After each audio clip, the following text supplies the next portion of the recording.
Hey guys, what's going on? Andy Baker here of andybaker.com and owner of Kingwood Strength and Conditioning. And we're going to be coming to you today off of the platform with a deadlift video. And more specifically, we're going to be talking about common form errors that I see that result in injury on the deadlift, and more importantly, what you can do to avoid those errors in form to keep yourself safe on the platform. Okay, I'm going to start off by saying that I do not believe that deadlifts are inherently dangerous.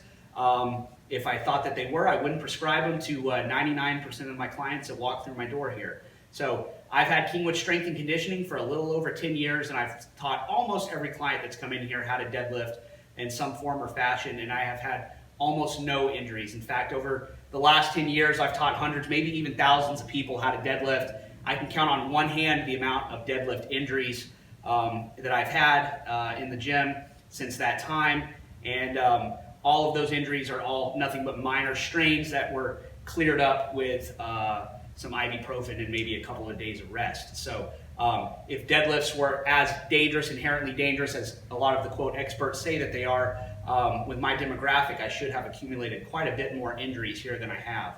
I don't train elite athletes here. Most of my clients are 45 to 75 years of age. So again, according to a lot of the experts that recommend against deadlifts, we should have accumulated quite a bit of injury here at Kingwood Strength, and we just haven't done so. So that being said, I have the injuries that I have seen on the deadlift have 100% of the time been from incorrect technique and poor form, and not from load on the bar. Okay, that isn't to say that very heavy deadlifts aren't more dangerous than light deadlifts. They are. Obviously, the room for the margin for error is a little bit less when we're talking about exceedingly heavy loads. However, my experience with lifters and clients and injuries as it relates to the deadlift, the issue has never been load. Okay, so I've never actually seen a lifter get hurt strictly because the load was too heavy and something broke or something gave way. Okay, I'm not saying it doesn't happen. I'm not saying that you don't have a case where you've seen that happen.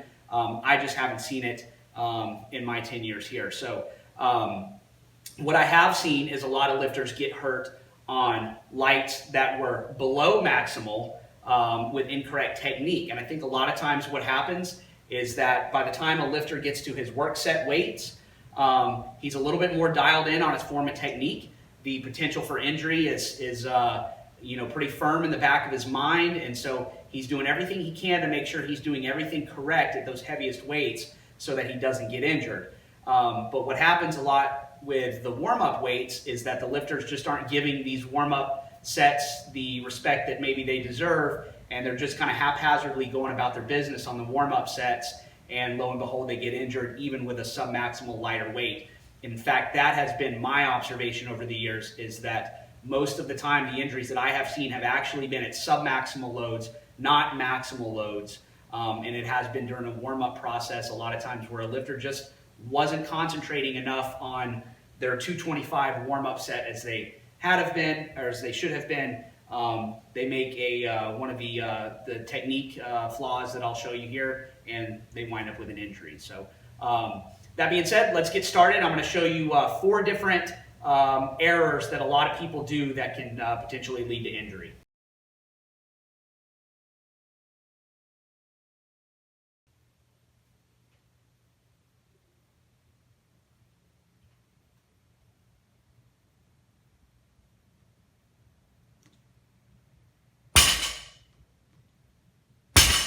All right, guys, so in the first video, what we saw was probably the most common way that a lifter can get injured on a deadlift.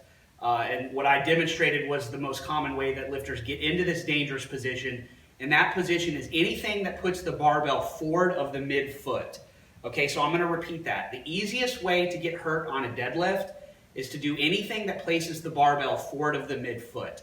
And that can happen at a maximal weight. It can happen at a submaximal weight. Okay, so a guy that can deadlift 405 that's warming up can get hurt at 315 by being sloppy with his technique and trying to pull 315 off of the floor well forward of the midfoot. Okay, so we always want to maintain that relationship between the barbell and the midfoot and making sure that our shoulders are out over the bar.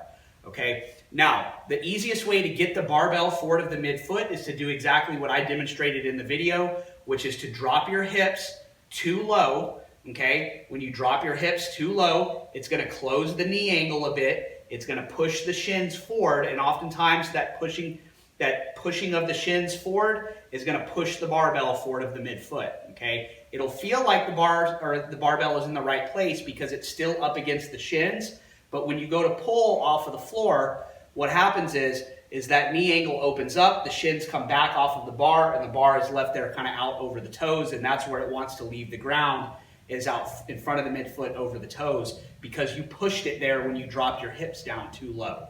Okay, so you want to keep your hips up a little bit higher on the deadlift so that the bar is set over the midfoot and it never moves off of that point. Okay, so once you get the barbell settled over the middle of the foot on your setup technique, don't do anything that's going to move the bar off of that point. And that most assuredly is dropping your hips down too low. A lot of guys have a picture in their head that they're trying to squat the weight off of the ground.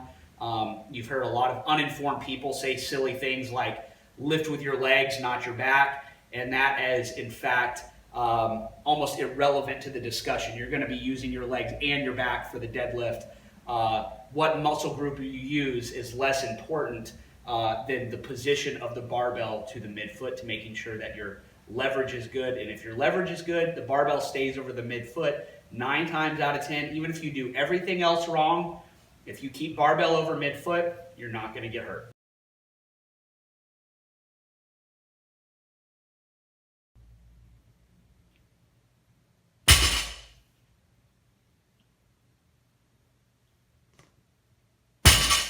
In the second video, what we saw was an example of a lifter, and this is really common, of a lifter that shoots his hips up early at the bottom of the deadlift. A lot of times guys do this because they're anticipating the weight being heavy. So as a coach, you really have to watch your lifter for this, because I have clients and I've had lifters over the years that will not do this form error at warm-up weights. They will do it only when they get to their heavier weights and they're anticipating the weight being heavy. It's just kind of a mental glitch that goes off where the lifter, instead of wanting to pull, they're trying to explode into the bar and pull hard into the bar, but their body misinterprets that cue, and what happens is, instead of pulling with force on the bar, they instead just shoot their hips up early. And in essence, what that does is it pulls the quads out of the movement, and it forces you to try to lift that load with mainly just your hamstrings and lower back, and now you're trying to lift a maximal load with less muscle mass, and that can lead to injury. Most of the time it doesn't. I'd say the first issue of shooting the barbell forward of the midfoot is mainly what causes injury. Most of the time that technique just causes a missed lift, or if you get the lift, you did so exerting far more energy on that repetition than you should have. And so if you're going for a set of 5, maybe you only get 2 or 3 because you wasted so much energy basically trying to stiff leg deadlift up your deadlift. So most of the time that error is going to just result in excessive fatigue, missed reps, but it can also result in injury when you're placing that maximal load and distributing it across less muscle mass.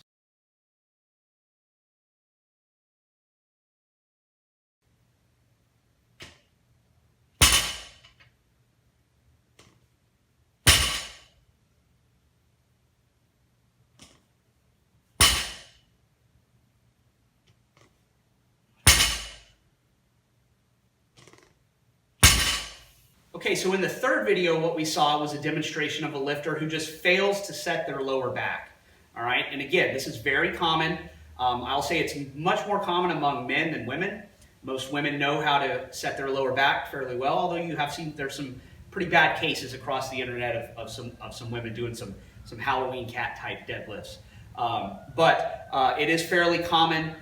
Sometimes it's common because lifters just aren't doing it, so they're just mentally they're not settled into their technique, and so it's just a step that they forget to do. Other times it's because they have a hard time doing it. So it's very, very common that you get a new lifter into their gym, especially a male, especially some older males that just cannot set their back well. Okay, they just don't have the proprioceptive awareness or whatever it is. They just don't have that mind-muscle connection with their lumbar spine to be able to set their back into really good extension. And so that's something that you really have to watch. Now, I will say that I have seen quite a few people pull with rounded lower backs and not get injured. So it's not quite as big of a danger as most people think that it is. A lot of people can get away with it and not get injured. I don't recommend it. Eventually you will get injured when you get heavy enough pulling with a rounded lower back. But I would still say it's not as dangerous as getting the barbell forward of the midfoot. Okay, so just make sure that you're setting your lower back. If you're a coach and you're coaching older clients, you're going to have older clients that have a very difficult time getting their back into proper extension. I will say this, some degree of rounding, especially in the thoracic, is allowed as long as there is an attempt to set the back. Now, what does that mean? An attempt to set the back. An attempt to set the back means that they're setting the muscles of the lumbar spine into a hard contraction, okay? And they're holding the spine rigid, all right? So there's no movement of the spine. It's being held as a rigid lever arm during the deadlift, even with a slight bit of rounding. Some clients can still deadlift. Now, with my older clients who I have a hard time getting into really good proper extension, I don't load their deadlifts up all that heavy, okay? So I do hedge a little bit because I don't want to test that spine out and see where the breaking point is, so to speak. So, but it's definitely not, it's not a signal that they cannot deadlift. You may just want to hedge a little bit on the loading and be very, very careful how aggressively you load those types of clients that have a hard time setting their back. In time, it generally does improve if you continue to coach it and continue to cue it and make sure that they're just trying to, they're going through the effort to try to set the lower back, and that those muscles are indeed held in contraction, and that will hold the spine rigid. One good little trick to look at is the crinkle on the shirt. Okay, so if you will look at if a guy is wearing a fairly tight-fitting cotton shirt and he goes to set his back into extension, even if the back doesn't set into a nice pretty extension right there, if he's activating those muscles correctly, then the crinkle on the material on the shirt, it'll kind of wrinkle up a little bit rather than being flat and smooth. And that's a pretty good indicator that he's doing what he needs to do with those muscles and that he'll be safe to pull his next rep.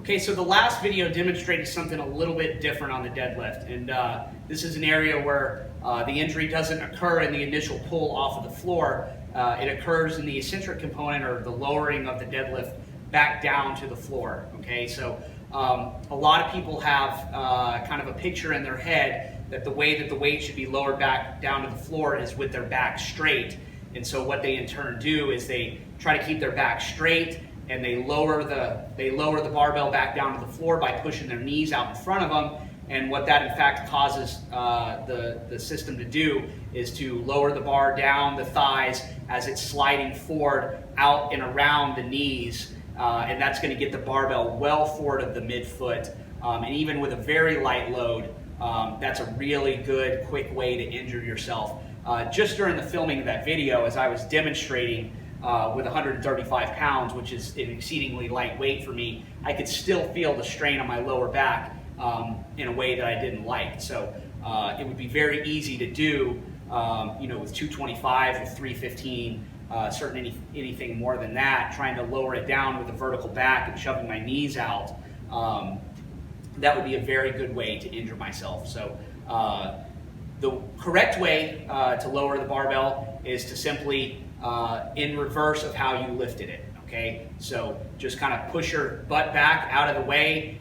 Don't lower it down too slow. You don't want to drop and let it free fall, but it's just more kind of it's a controlled drop in a way, so there is not a slow eccentric on a correctly performed deadlift, and allow yourself to bend over and keep the barbell over the midfoot, and ideally keep your shoulders out in front of the bar, and you should be just fine lowering down and to set up for your next repetition. All right, guys, thanks for watching this video. Hopefully there's something in here that you learned. So if you've been having trouble with your deadlift, you've been getting hurt on your deadlifts, hopefully one of these corrections can help you out, and you can go return to your deadlift program safely and hopefully hit some new PRs. So anyway, for more articles and free information, go to andybaker.com, subscribe to my mailing list, and there'll be more great information coming your way. All right, thanks a lot.